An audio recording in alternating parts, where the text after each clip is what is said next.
O estudo psíquico do ser humano, na contemplação da vida como ela é observável que nós vivemos entre a realidade de dois mundos distintos que se cruzam nesse eterno aqui e agora. Um dos mundos é esse mundo de fora, é esse mundo exterior, é essa realidade por onde anda toda a gente, aonde que os fatos e os acontecimentos da vida acontecem. E um outro mundo é o nosso mundo interior, é o nosso mundo psíquico, é o nosso mundo psicológico, que muitas vezes se expressa de forma subjetiva, e esse mundo psicológico, dentro dele, pode conter duas naturezas que lutam entre si. Uma é a natureza ilusória, maiávica, fantasmagórica, fantasiosa, e uma outra das nossas realidades psíquicas é a realidade do nosso eu, a verdade, a integridade. E aí, dentro da nossa verdade, existem vários funcionamentos biológicos, emocionais, instintivos, intelectuais, mentais, enfim. Somos uma obra complexa, somos uma espécie de mosaico inacabado. Temos distintas funções, distintas características, distintos dons, distintos defeitos, inúmeras virtudes, e enfim. Nós precisamos, em algum momento da nossa existência, de entender que o conhecimento sobre o funcionamento do nosso mundo psíquico interior é tão importante quanto o conhecimento desse mundo que está à nossa volta. Porém, esse conhecimento que pertence ao nosso universo interior psicológico, ele pode chegar a ser um pouco mais importante do que o conhecimento que está fora, pois você leva você para onde você for em toda a sua eternidade.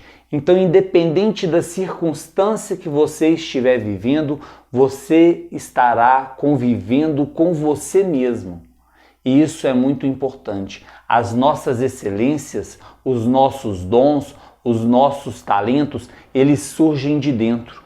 E ao longo desse estudo que nós vamos fazer, nessas 100 aulas, nós vamos compreender bastante sobre o funcionamento psíquico desse nosso ser interior, desse ser humano integral. Nós precisamos em algum momento realizar um trabalho sobre nós mesmos. Nós precisamos em algum momento da nossa existência despertar para a nossa realidade pessoal. E aí nessa nossa realidade pessoal, nesse nosso mundo interno, nós vamos perceber que existe uma classe de trabalho psicológico a ser realizada.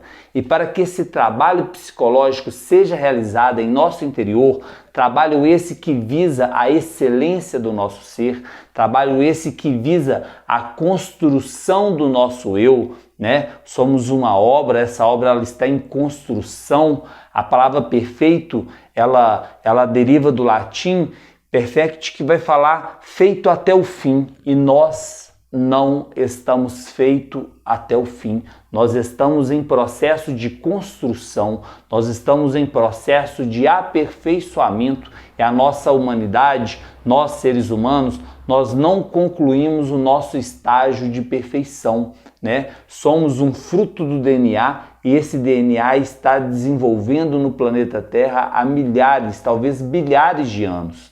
É muito tempo que esse DNA está se desenvolvendo e ficando cada vez mais sofisticado. E nós, seres humanos, nós Homo sapiens sapiens, somos um pedaço do processo da evolução. Nós somos um momento dessa eternidade. E muito mais coisas irão acontecer ao longo dessa eternidade com esse desenvolvimento gênico.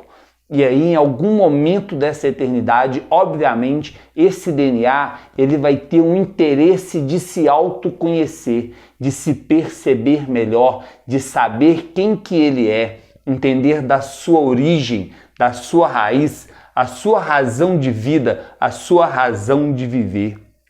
Eu falo esse DNA porque nós somos esse DNA que está se desenvolvendo vida após vida. Esse DNA, ele está migrando de corpo para corpo, ele está se multiplicando e ficando cada vez mais sofisticado. A cada reprodução da vida tem um cruzamento genético, e nesse cruzamento genético uma nova vida se forma, né? Nasce um novo ser, se cria um novo gene, e aí esse gene está em busca desse crescimento, da superação e do desenvolvimento.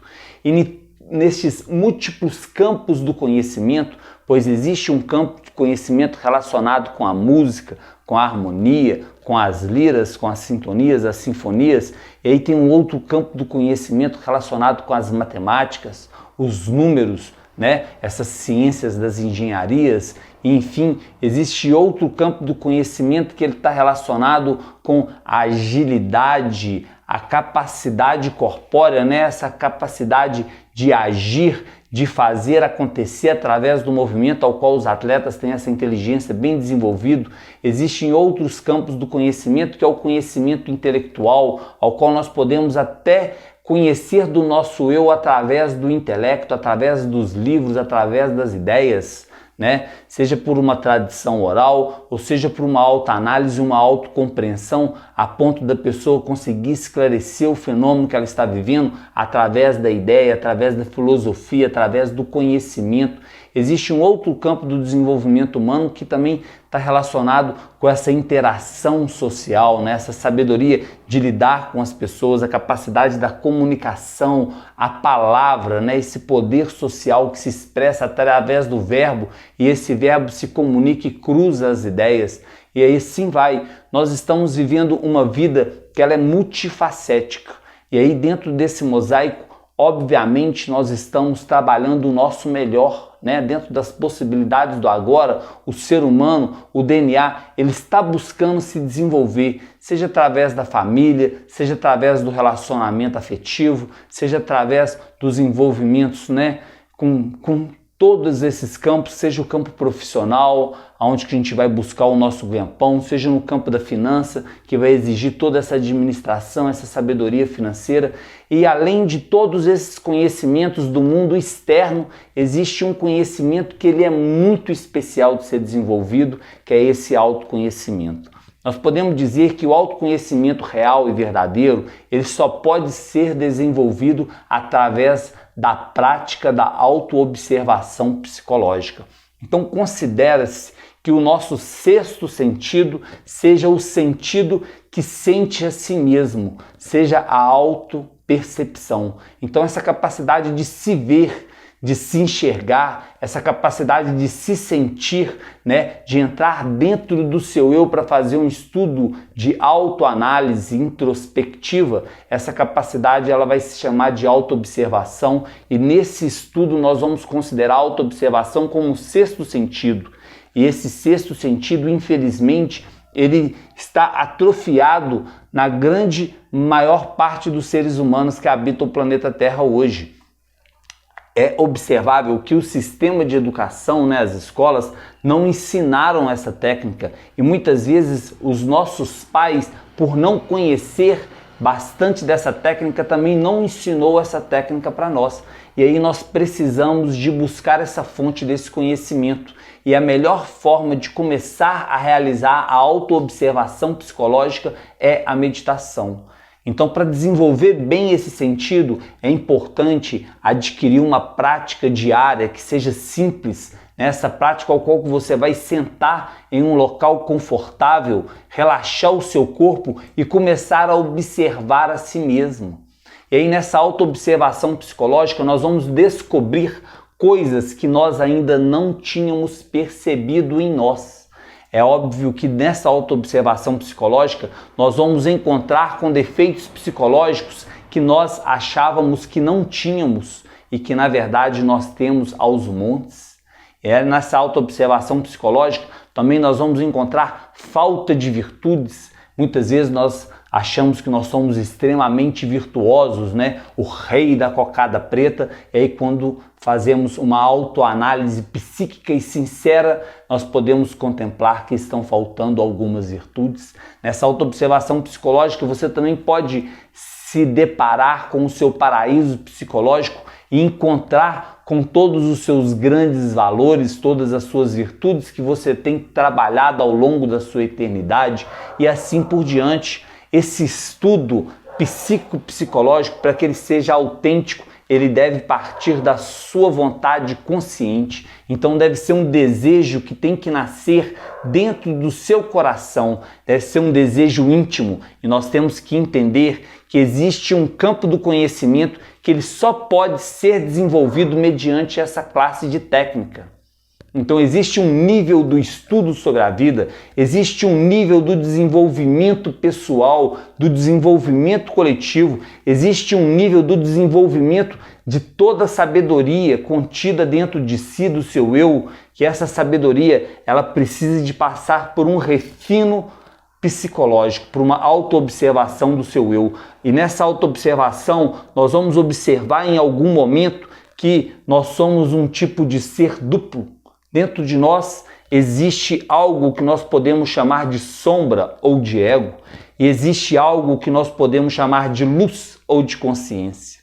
E aí, obviamente, que no nosso interior psicológico nós encontraremos com as nossas loucuras, com as nossas insanidades, com os nossos defeitos psicológicos, com os nossos agregados psicológicos, com os nossos fantasmas, né? Com os nossos diabos internos, os nossos demônios interior, seja lá o nome que você quiser dar para essa coisa esquisita que habita dentro de nós.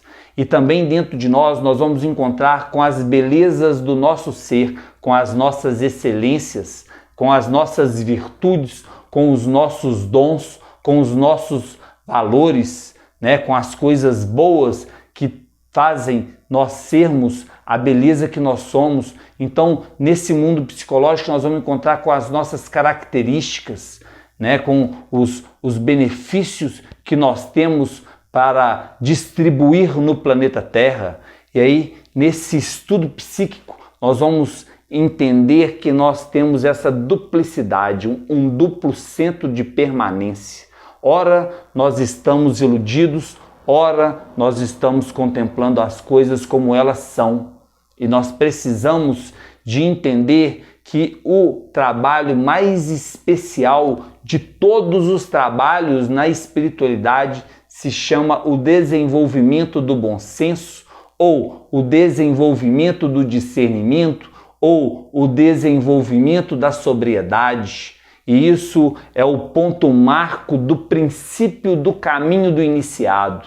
Então o iniciado ele se inicia pela sobriedade, pela lucidez, pela clareza. E para isso nós precisamos de ser sinceros conosco mesmo. É muito importante assumirmos a autorresponsabilidade para com nós mesmos e também para com a nossa vida. Então temos que ser responsáveis. E aí, mediante esse estudo de autoanálise, de autoconsciência, mediante esse desenvolvimento do nosso sexto sentido, nós vamos contemplando essa estrutura mosaica que forma o nosso ser. E nessa contemplação, quando nós observamos a nossa mente, nesse estudo psíquico do ser humano, nós vamos perceber que a nossa mente ela é dividida em vários tipos de departamentos. Então tem um departamento do seu eu psicológico que ele está relacionado com o pensamento, o diálogo interno. A forma que você se comunica com você mesmo. E aí essa forma que você se comunica com você, ela pode ter uma qualidade otimista, ela pode ser automotivada, ela pode ser pessimista. E aí isso vai dar uma característica que a sua mente vai ser a sua maior amiga ou sua pior inimiga. E aí, nessa contemplação do seu eu psicológico, você vai também contemplar um outro fator, né, muito importante na sua mente, que é a narrativa.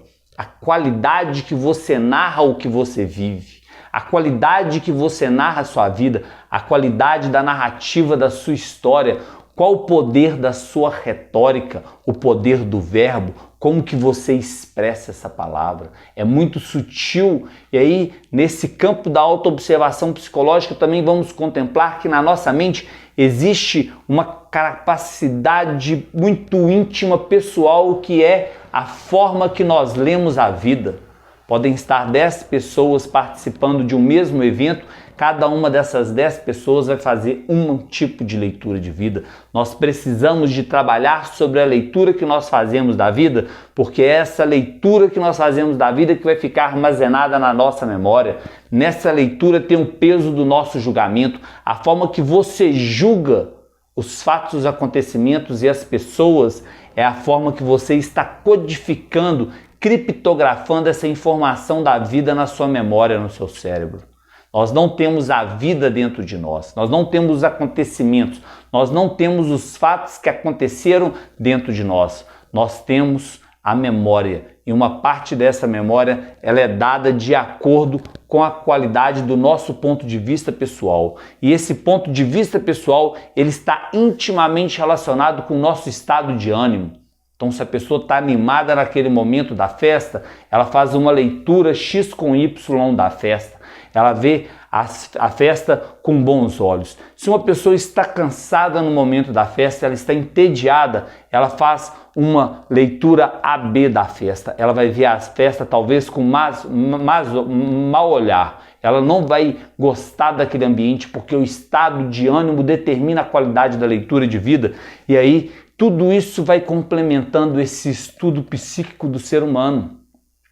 Nesse estudo psíquico do ser humano, existe uma parte a ser analisada que ela é emocional. Ela se emociona, ela é afetiva, ela é afetada pelo meio. Ela é muitas vezes carente, muitas vezes ela é amorosa, outras vezes ela tem ódio, outras vezes ela tem rancor, outras vezes ela tem ciúme, inveja, cobiça, luxúria, outras vezes ela é equilibrada, alegre, com boa temperança. E aí essas emoções nossas, elas oscilam, elas vão cambiando ao longo do dia e elas têm uma relação muito íntima com o campo selvagem, que é o nosso campo hormonal. Então nós temos inúmeros hormônios disponíveis dentro do nosso organismo biológico. A cada momento do dia nós temos uma quantidade disponível deste e daquele tipo de hormônio. E aí quando uma quantidade daquele hormônio ela está elevada, ela afeta mais o nosso sistema reativo emocional. E aí em cada tipo de hormônio nós podemos dizer que está criptografado algum tipo de memória. Então você tem um tipo de memória para o hormônio do cortisol. Você tem um tipo de memória, você reage de alguma forma para o hormônio de dopamina. Aí você reage de uma outra forma, você tem uma outra memória para a serotonina. E assim para acetilcolina, para o GABA, para o DEA. Enfim, para cada tipo de hormônio nós temos um padrão de memória e isso caracteriza o nosso padrão de memória afetivo e emocional. Nas nossas emoções, nós podemos dizer que nós temos padrões, nós temos gatilhos reativos. Então você tem um gatilho no momento que o seu patrão te estressa. Você tem um gatilho para o momento que o seu marido ou sua esposa te estressa. Você tem um gatilho para o momento que seu filho te estressa. Você tem um gatilho no momento de alegria que você está com os amigos, seja lá numa festa. Um outro gatilho no momento que você está feliz com os seus amigos, no momento de praticar alguma atividade esportiva. E assim por diante. Nós precisamos de entender como estão codificados os nossos padrões emocionais e nós precisamos de desenvolver uma capacidade de autoobservação sinestésica, compreender essa capacidade de observar e absorver as nossas emoções, fazer um acolhimento dos nossos sentimentos, das nossas sensações, a fim de estudar a natureza íntima de cada uma delas. E aí, mediante esse estudo da nossa natureza emocional, nós também podemos adquirir uma capacidade de moldá-la, de dar para ela alguma forma, de gerar uma transformação em nossos padrões emocionais. Nesses padrões emocionais, obviamente, na sua expressão psíquica no dia a dia e ao longo da vida, você tem uma característica positiva marcante e uma característica negativa marcante. Então existe um sentimento negativo recorrente, existe um tipo de sentimento negativo que ele se expressa mais vezes ao longo do seu dia, que ele se expressa mais vezes ao longo da sua vida. Esse sentimento recorrente, esse ego negativo emocional, ele pode ser caracterizado como traço psicológico. Então, nesse estudo psíquico do ser humano, existe um campo importante a ser analisado, que é esse traço psicológico.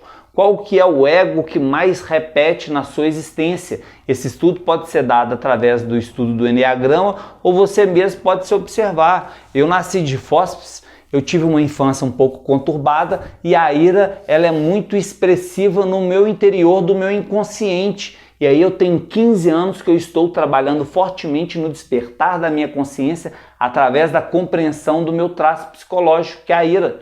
Então, como eu não gosto do sentimento da ira, todas as vezes que esse sentimento vem se expressar na minha psicologia, eu consigo despertar a consciência com mais facilidade, voltar para o meu estado de percepção do aqui e agora. Então, nesse traço psicológico, existe um trabalho muito poderoso a ser realizado ao longo da existência. E assim, não só o estudo desse traço psicológico, desse ego, que ele é mais expressivo em nosso eneagrama interior, né? Mas também os demais egos que estão presentes na expressão psíquica do nosso ser. Quais são os defeitos psicológicos e emocionais marcantes dentro do seu eu, seja o orgulho, seja a luxúria, seja a ira, seja a preguiça, seja a gula, né? Seja a inveja, a soberba, a avareza, o apego, a aversão. E aí nós podemos mapear esses defeitos e fazer um estudo sobre eles. Nós precisamos em algum momento solver esses egos. Aí entra um ponto do nosso estudo psíquico do ser humano, que é o ego. Os orientais chamaram o ego de ahānkara, né? O falso ego, a falsa percepção do eu. Os budistas chamaram o ego de agregados psíquicos, pois eles acreditavam que a nossa psique, a nossa mente, no primeiro momento ela era pura, e aí ela foi se contaminando com os agregados, com os valores subjetivos que foram se agregando na nossa estrutura psicológica. Valores esses egóicos que muitas vezes estão presos no passado ou então estão presos em uma falsa expectativa de futuro. E aí tem um estudo a ser realizado nesse ego, e esse ego ela é a sombra, ela é o nosso inconsciente. Nós precisamos de fazer um trabalho psicológico poderosíssimo sobre nós mesmos a fim de solvermos esse ego. E ao longo dessa jornada nós vamos entrar bastante nesses estudos e nesses debates. Nesse estudo subjetivo psíquico do nosso eu, existe essa capacidade que ela está relacionada com o nosso centro do movimento, o nosso centro motor, que são os neurônios espelhos. E aí nós refletimos as nossas imagens e semelhanças, então o filho reflete o pai, reflete a mãe, nós refletimos na infância os nossos familiares, nós refletimos sobre os nossos amigos, nós refletimos sobre os nossos professores e nós aprendemos com o exemplo, né? O que mais, a palavra move as montanhas, mas o exemplo ele arrasta as multidões. E aí nós seres humanos temos uma tendência muito grande de aprender com o que nos motiva, né? E com o que nos inspira e o que nos é bom exemplo. Então, desde criança, a criança ela já está refletindo os seus heróis. E aí nós somos um reflexo do meio, porém esse reflexo ele é um pouco pervertido, pois quando nós refletimos algum fato, algum evento, mediante essa ação dos neurônios espelhos, nós pervertemos ele com o nosso ponto de vista, e esse nosso ponto de vista ele pode estar guiado pela inteligência ou guiado pelo ego.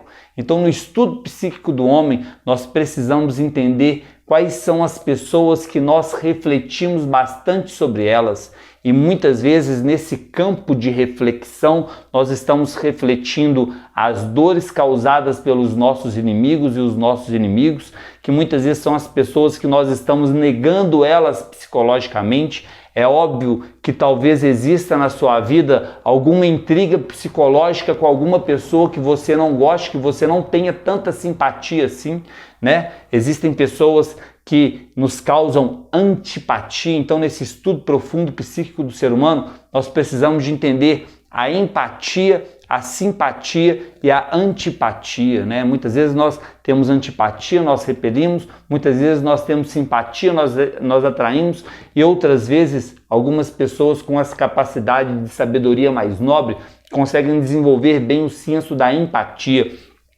Na empatia tem a compaixão para com os demais, essa capacidade de ter o consentimento. Então, nesse campo de reflexões através, né, desses neurônios de espelhos, ao qual nós temos a tendência de imitar as pessoas, de levar essas pessoas como referência, nós temos esses algozes e nós também temos os nossos heróis. Então, quem são os seus heróis? Quem são as suas referências de vida? Em algum momento da sua eternidade, é necessário você parar para fazer esse estudo e fazer essa revisão psicológica, eleger novos heróis, pois pode acontecer que os seus heróis estejam desatualizados.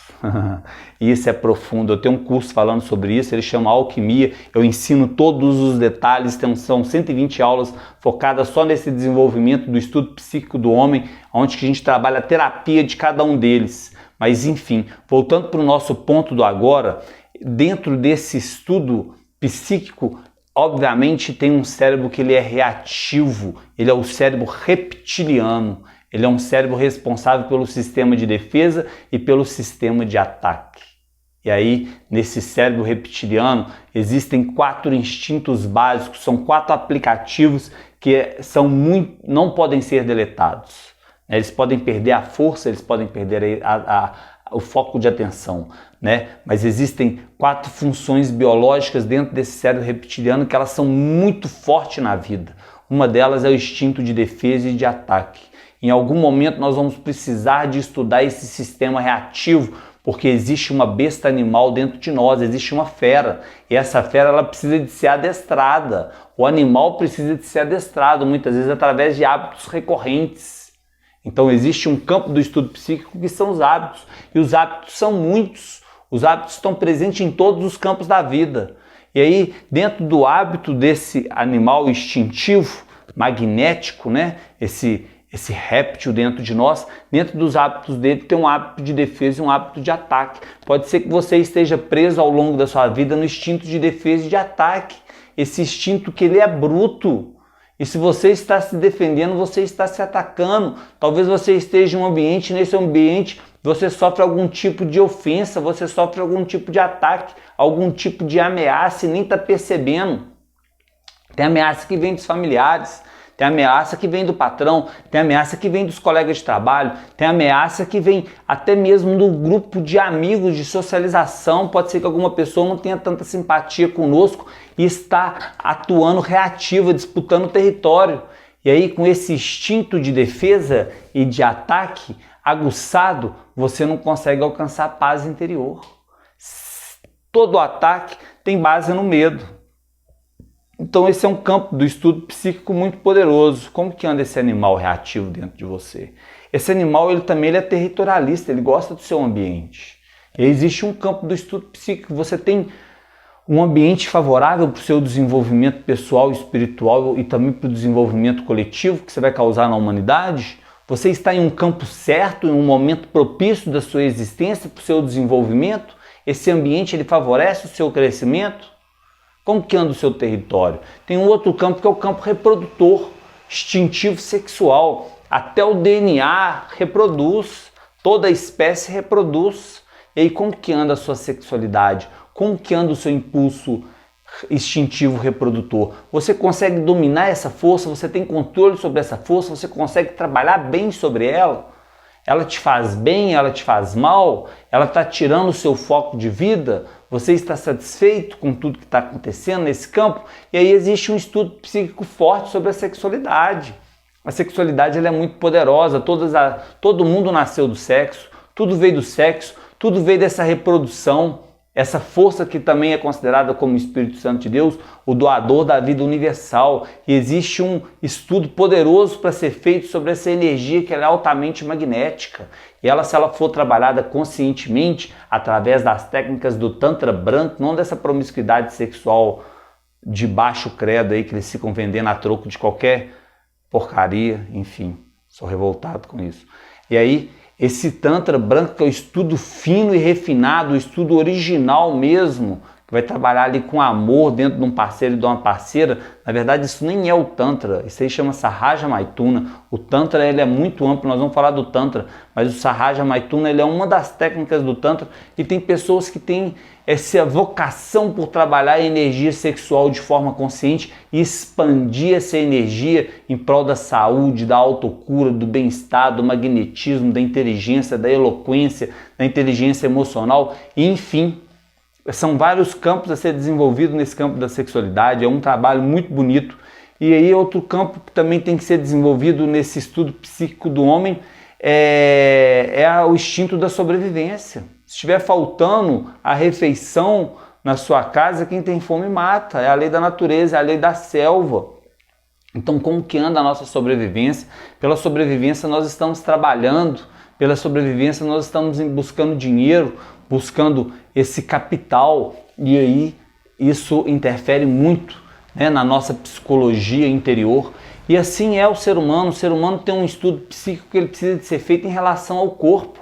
Existe uma programação que ela é biológica, ela é biomolecular, ela é orgânica. Como que estão os seus hábitos alimentares? Existem pessoas que estão presas a hábitos alimentares infantis, existem pessoas que estão presas a hábitos alimentares de adolescentes. E aí nós precisamos de trazer um novo significado para os nossos hábitos alimentares. Nós precisamos de nutrir o corpo e isso depende de você. Isso é um estudo psíquico que você deve fazer. Porque tem pessoa que está comendo um montão de açúcar, um montão de farinha branca, tem pessoa que está comendo um tantão de alimentos industrializados, cheio de químicos. Existem pessoas que estão consumindo muitos fármacos.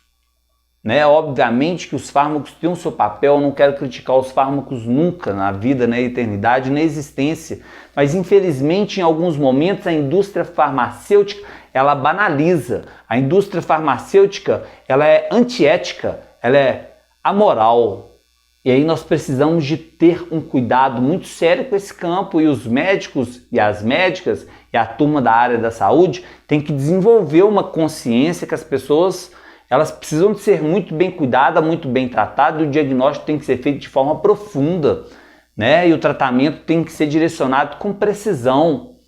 Nós precisamos de ter consciência, porque as pessoas estão envelhecendo doentes, altamente intoxicadas por inúmeros remédios. A indústria farmacêutica não está resolvendo o problema da vida delas, a indústria farmacêutica está intoxicando as pessoas e mantendo elas vivas, doentes.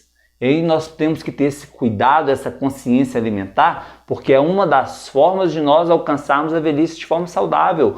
No estudo psíquico do homem, nós precisamos de regular o nosso sono. Nós precisamos de ter esse controle noturno e nós precisamos de ter um estudo profundo sobre os nossos sonhos. Porque não é só a questão do sono como sono, né? Obviamente você tem que ter um quarto, um ambiente mais escuro possível, de preferência com as 3 cores primárias enfeitando, o vermelho, o azul e o amarelo. Isso estimula alguns estados de sonhos lúcidos, né? Esse descanso de uma média de 7, 8, 9 horas, não é menos que isso. Hoje a ciência tem debatido muito sobre isso e isso está relacionado, o seu sono está relacionado com o seu descanso, o seu repouso, o seu estado de paz, o seu estado de saúde, o seu estado de harmonia. A melatonina que é liberada no momento do sono, quando você está num ambiente extremamente escuro, ambiente esse que você não pode estar vendo a sua mão. Então esse ambiente de onde você está dormindo, na hora que você apagar as luzes, você não pode ver a sua mão, tem que estar escuro. E aí se ele tiver desse jeito, ele tá bom para o seu organismo liberar melatonina. E a melatonina ela é um dos neuroprotetores mais poderosos que o corpo produz. Então ela vai proteger forte o seu sistema nervoso e ela tem um poder modulador, regulador muito poderoso. Ela é reparadora. Então ela equilibra muito do nosso sistema hormonal, do nosso sistema biológico e do nosso sistema orgânico. O sono ele tem um papel também de liberação de toxinas e eliminação de certas memórias indesejáveis. O sono também tem um papel de fixação da memória para acelerar o aprendizado. Então, no momento que você estiver dormindo, você também está aprendendo. Você tem que entender que o sono é tão importante quanto a vigília. E aí, nesse estudo psíquico do homem, nós vamos falar, nesse estudo esotérico, sobre o desdobramento astral, o Nidra Yoga, a capacidade de entrar consciente no mundo do sonho. E aí você vai dominar o seu sonho. Nesse momento que você estiver dominando o seu sonho, você está autoconsciente de si mesmo. Eu sempre regulei a consciência pela capacidade do sonho lúcido. Então, durante um período na vida, quando eu tinha um sonho lúcido todos os dias, desde a hora que eu dormia até a hora que eu acordava, naquele período eu sabia que eu estava consciente, eu tinha total certeza de convicção disso. E aí existe esse trabalho do sonho. Então, um outro campo do estudo psíquico do ser humano é o sonho.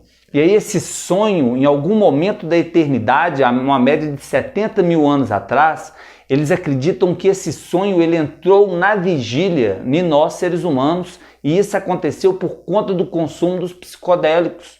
Então, há 70 mil anos atrás, o homem no leste da savana africana ele começou a comer os cogumelos que davam na bosta dos animais. Talvez isso tenha sido dado por questão de uma escassez. Ele comendo esses cogumelos, ele foi se desenvolvendo, né? E a capacidade de sonhar acordado, ela entrou na vigília. E hoje nós sonhamos acordado, hoje nós temos essa capacidade da imaginação. E um outro campo do estudo psíquico do ser humano é a imaginação consciente. Nós temos que ter essa capacidade de imaginar de forma consciente. Nós precisamos de desenvolver, pois a nossa imaginação, em grande parte, ela é mecânica.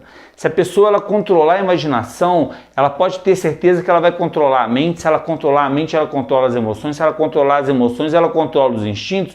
Se ela controlar esses instintos impetuosos, ela controla o comportamento.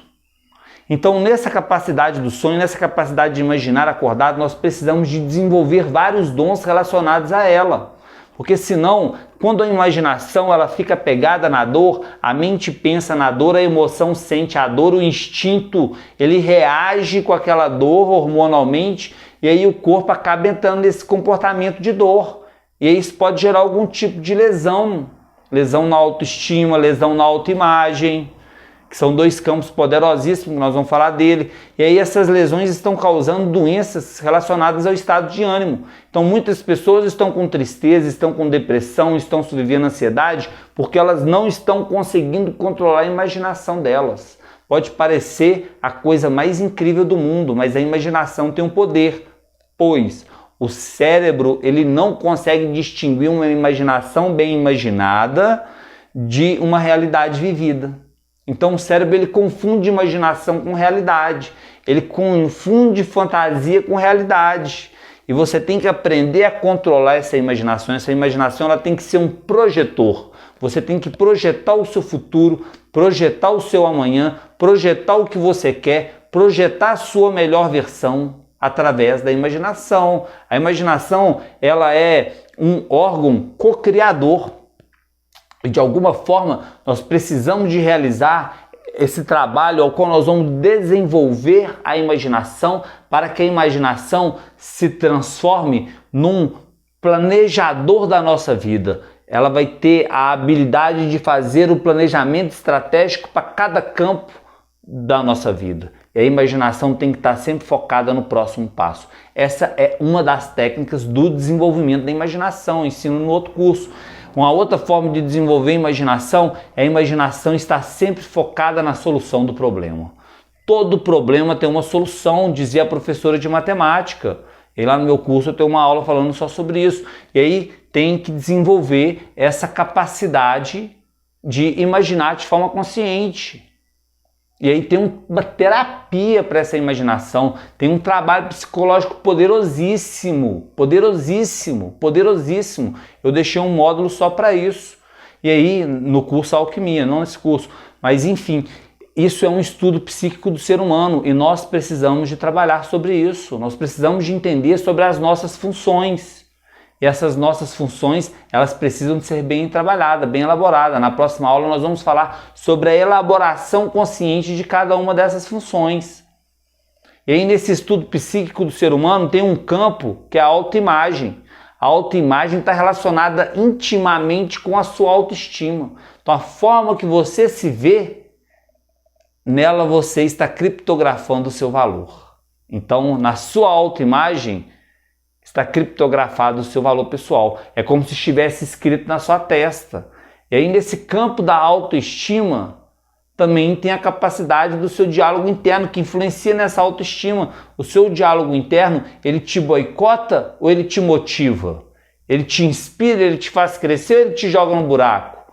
E aí no estudo psíquico do homem, nós precisamos de fazer esse trabalho profundo, esse trabalho é poderoso. Na próxima aula eu vou entrar nesses debates novamente, só que com uma nova ótica. Quero que fixe dentro de você.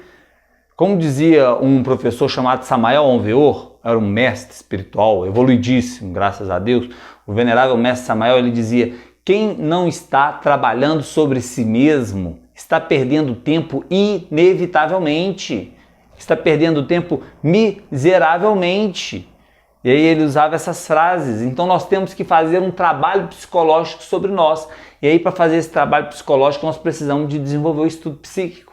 Esse estudo psíquico do ser humano, ele só pode ser feito através da autoobservação psicológica, dessa capacidade introspectiva. Você começa desenvolvendo essa autoobservação através da meditação, como eu disse no início da aula.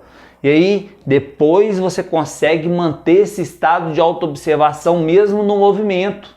E aí nós precisamos de ir despertando esse sexto sentido, como eu chamei, né? Então se liguem nesse gatilho, autoobservação psicológica. Esse é o ponto master dessa aula de hoje. Nós precisamos de compreender. E nesses padrões do estudo psíquico do ser humano, esses padrões psicológicos que nós vamos aumentar dentro do nosso interior, nós vamos perceber que nós temos um objeto de desejo para cada um dos 5 sentidos. Então, nós gostamos de desfrutar sobre objetos de desejos relacionados à nossa visão. Então, nós gostamos de ver algum tipo de coisa bela, seja através da internet, do celular, das redes sociais, do smartphone, o iPhone, seja lá o que for, né? Através do computador ou através das paisagens da vida. Cada um dos nossos sentidos goza de algum jeito e a visão goza com algo visual. E aí, no estudo psíquico do homem, nós temos que compreender que o nosso ouvido, a nossa audição também goza dos sentidos, qual o tipo de som, qual o tipo de ruído, o que você gosta de ouvir, qual o tipo de palavra, seja ela sensual, seja ela um elogio. E aí, ao mesmo tempo, a gente foge de algum tipo de dor, né? Obviamente. Então, o que você foge? Então, para cada sentido tem um desfrute, tem um objeto do sentido. E o mesmo para o paladar, como eu disse lá atrás, algumas pessoas têm um paladar infantil, precisa de ser renovado, precisa de ser atualizado. Tem pessoas que ainda tomam refrigerante, pelo amor de Deus, é a mesma coisa que pular da ponte, gente. Para com essa merda, tira esse trem da sua casa, nunca mais compra esse trem. E tem gente que é pior ainda, dá refrigerante para criança. Deveria ser considerado crime, e o mesmo para o açúcar, e o mesmo para várias substâncias químicas industrializadas. E aí nós precisamos de eliminar esse paladar infantil, voltando nesse ponto, mas é porque ele é muito importante. Se você não tiver um corpo, uma estrutura biológica adequada, como que você vai conseguir ter a sua saúde, o seu bem-estar e entrar no estado de conexão espiritual com o seu eu superior? Sendo que esse estado de conexão espiritual é o mais elevado de todos. Então, nesse estudo psíquico do homem, nós precisamos de refinar o nosso paladar e também precisamos de refinar o nosso verbo, a nossa palavra. Né? Essa palavra que ela não é só de conteúdo verbal, essa palavra que ela também está na nossa expressão, né? Ela está na emoção que nós colocamos na palavra, ela está no intuito, ela está na intenção. E no estudo psíquico do homem nós precisamos de refinar o nosso poder de comunicação. Essa comunicação ela tem que se tornar mais clara, mais persuasiva e ao mesmo tempo com melhor conteúdo. Qual o conteúdo das palavras que emanam da sua boca? Primeiro, você não pode deixar sua boca falar mal de você. E segundo, você não pode deixar sua boca falar mal por você. Porque a partir do momento que você abre a boca, é que as pessoas vão realmente te conhecer, conhecer do seu valor e saber melhor quem você é. Porque o que sai da boca vem do coração, como dizia Jesus Cristo. E aí quais são os valores que você expressa através do verbo? O verbo é poder. Eu não gosto de desperdiçar o meu verbo com qualquer palavra, não. Meu verbo ele é precioso. Meu verbo ele está resguardado para o conhecimento. Eu nasci para transmitir conhecimento através do verbo. Isso é minha missão de vida. Então, nesse estudo psíquico do homem, nós precisamos de trabalhar essa capacidade dessa comunicação. Isso é um trabalho de aperfeiçoamento ao longo da vida. E aí é o mesmo que acontece com o nosso tato. Como que você gosta de ser tocado? Você se cuida? Seja através de massagem, uma acupuntura, seja o toque, seja com seu parceiro afetivo, no seu relacionamento. E aí esse tato ele é muito importante. O tato também ele gosta de desfrutar de alguma forma da vida e nós precisamos de ir aperfeiçoando esse desfrute do tato. E o mesmo com o olfato, né? Bons perfumes, essências naturais, né? Boas defumações de resinas e de ervas puras da natureza. Então buscar sempre o melhor odor para o ambiente ao qual nós estamos presentes. Isso é muito importante. Eu aqui em casa sou cheio de essência, adoro. Para mim é assim, especial, tudo natural. E isso me soa como medicina. Então nesse estudo psíquico do homem nós precisamos também de aperfeiçoar cada um desses 5 sentidos. E nos nossos padrões de comportamento nós temos comportamento para cada tipo de membro. Nós temos comportamento para cada parte do nosso corpo. Nós temos um comportamento de expressão, seja na nossa imagem pessoal, essa imagem que a gente transmite para as pessoas.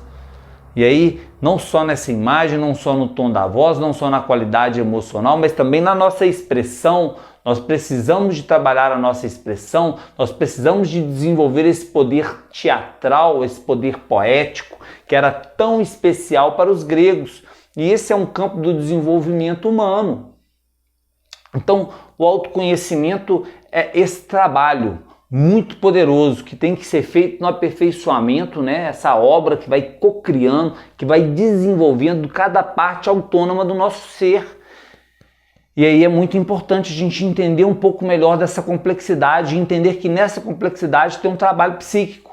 Acima dessa complexidade toda que eu falei, de todo esse sistema orgânico, biológico, mental, emocional, instintivo, vital e etc., também no nosso estudo psíquico tem uma parte que ela é conscientiva, ela é anímica, ela é espiritual. E nós precisamos de encontrar isso dentro de nós. Através da autoobservação psicológica, que é a chave mestra do autoconhecimento, comece por se observar e termine por te conhecer. Então, a partir dessa autoobservação psicológica, vai chegar um momento que nós vamos encontrar com a nossa verdade e nós podemos chamar ela de observador neutro.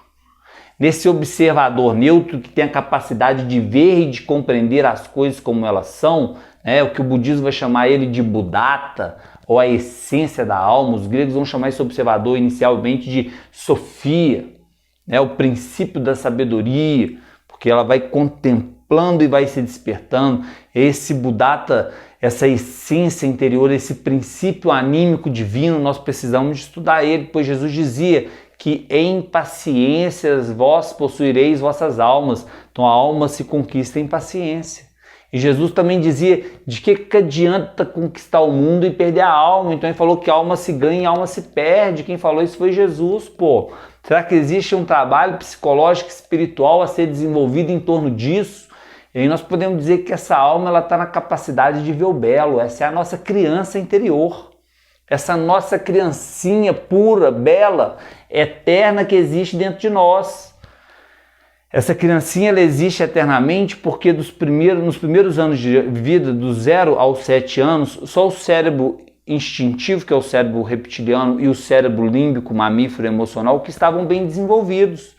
Então essa criancinha ela é não verbal. Então nessa capacidade sinestésica de autoobservação, nessa capacidade de pensar com o coração, nessa capacidade de ter o consentimento, nessa capacidade introspectiva de entrar dentro das profundezas do seu eu, você consegue desenvolver, né, essa habilidade de perceber a sua beleza. E você já reparou que as crianças vivenciam a beleza e essas crianças conseguem trazer a beleza do outro para a expressão?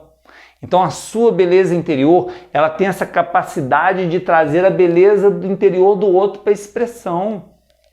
Eu vejo isso nos meus trabalhos espirituais, eu vou fazer os meus trabalhos na mais pura e plena sã consciência que eu tenho. O que vem se expressar das pessoas para comigo? A consciência, a beleza da alma. Eu estou aqui para conversar com a consciência de vocês. Quem está absorvendo esse conhecimento? A consciência. Eu estou falando para a consciência.